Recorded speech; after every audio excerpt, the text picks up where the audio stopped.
გავაგრძელოთ მით უმეტეს ცეკვა, მუსიკა, თეატრი, მხატვრობა ეს ხელოვნების ის მიმართულებებია, რომლებიც ამიერიდან ერთ დიდ კულტურულ სივრცეში გაერთიანდება.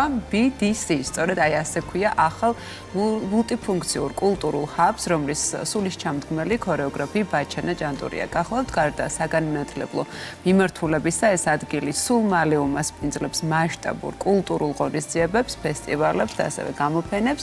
აღსანიშნავია, რომ BDC-ის მედია მხარდაჭერი ჩვენი ტელეკომპანია რუსთავი 2 გახდა, რომელმაც ახალ კულტურულ ჰაბთან მემორანდუმი უკვე გააფორმა, როგორც ჩაიარა ჰაბის გახსნის ცერემონიამ, საზეიმო ღონისძიებამ, ამას უკვე ელენე მირიანაშვილის და მარიამ ფირცხალაიშვილის სიუჟეტიდან გავიგებთ.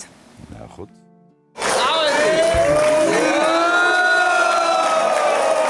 აქ ახალი კულტურული კერა გაჩნდა. ანსამბლმა აფხაზეთმა საზეიმო შეძახილითა და უწყვეტი აპლოდისმენტებით დედაქალაქში კიდევ ერთი შემოქმედებითი სივრცის დაბადება აღნიშნა.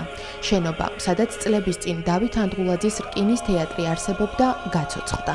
ამიერიდან აქ ბაჩანა ჭანტურიას მრავალფუნქციური კულტურული ჰაბი, სახელად BDC დაიდებს ბინას.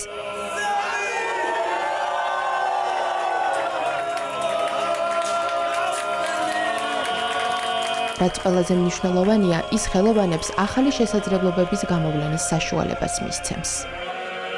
ეს სივრცე ზუსტად ისეა შექმნილი, რომ ხელოვნებამ აქ იფეთქეს. მე, ჩემი მეგობარი ბაქარი, კალბატონი ქეთევანი და ჩვენი მთელი დასი და ეს დიდი ოჯახი. ჩვენ ვართ ამ სფეროს წარმომადგენლები. ჩვენ ვიცით ამ სფეროს ტკივილის, სიხარულის განცდაც, რა გვაკლია, რა გვჭირდება. ამიტომ მინდა აი ეს დიდი სიამოვნება მივანიჭო ყველას, რაც დღეს მე და ჩვენმა დასმა, ჩვენმა ოჯახმა განვიცადა.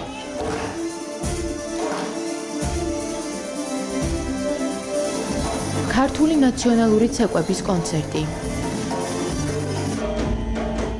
და BDC-ის შემოქმედებითი გუნდის ახალი პროგრამის პრემიერა.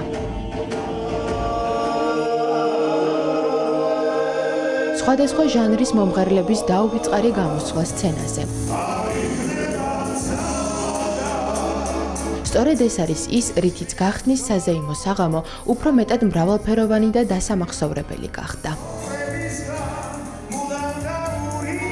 მინდა მიულოცო ბაჩანას და ეკას ამ არაჩვეულებრივი სივრცის გახსნა. ძალიან მნიშვნელოვანია, როცა ჩვენი მომავალი თაობა ეზიარება ქართულ ცეკვას, ქართულ სიმღერას, ძალიან მრავალფუნქციური სივრცეა და მინდა რომ დიდი წარმატებები გუსურვო. BDC-ის ახალი მრავალფუნქციური ჰაბის კარი ღიაა როგორც ხელოვნების ყველა მიმართულების წარმომადგენლისთვის, ასევე მათი გულშემატკივრებისთვისაც. ამ სივრცეში უკვე 400-ზე მეტი აღსაზრდელი სწავლობს. ეს არის ადგილი, რომელიც პროფესიონალურ სცენას, ამასთანავე თეატრალურ და საგამოფენო სივრცეებს აერთიანებს. მომავალში კი ის იქნება მასშტაბური მუსიკალური საღამოების, ფესტივალებისა თუ კულტურული ღონისძიებების მასპინძელი. გარდა ამ არაჩვეულებრივი დარბაზისა და სივრცის არის ხმისჩამტერი სტუდია, არის ცეკვის სტუდია, არის ვოკალის სტუდია, საოპერო ხელოვნების მიმართულებითაც ქალაქში ნაკლებად არის ესეთი მრავალფუნქციური სივრცეები და რაღაცნაირად გადავწყვიტეთ ჩვენ რომ ერთობლივი ძალებით ამ სივრცეში შეგვექმნა ისეთი განწყობა, ისეთი ვიზუალი, რომელიც იქნებოდა ყველა სეგმენტისთვის საინტერესო. BDC თავისი მრავალფუნქციურობით უკვე გახდა დედაქალაქის მიზიდულობის ცენტრი. რითიც ისტორიული შენობის კედლებში ქართულმა ხელოვნებამ ახალი ფურცლის წერა დაიწყო.